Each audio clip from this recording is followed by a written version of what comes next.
আসসালামু আলাইকুম রহমতুল্লাহ বারাকাতুহ।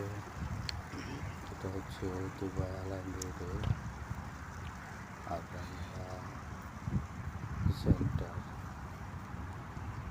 কমিউনিটি সেন্টারের মতো বাইরের অংশ। এই যে দেখা যাচ্ছে ছবি, সংসারের ছবি আছে, এখানে আমার ছেলেদের ছবি আছে। তাহলে কোটিপতি যে এটা দেশের একটা কারণ যে কোনো অফিস কমিউনিটি সেন্টারে এদের সুবিধা সব দেশেই থাকে। এটা সুন্দর একটা জায়গা, বিয়ে সাথীর জন্য,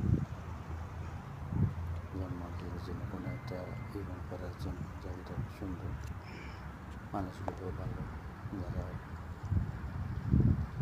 পরিচালনা কমিটিতে আছেন। কিন্তু কয়েকবার গেছেন, অনেক ভালো জায়গা।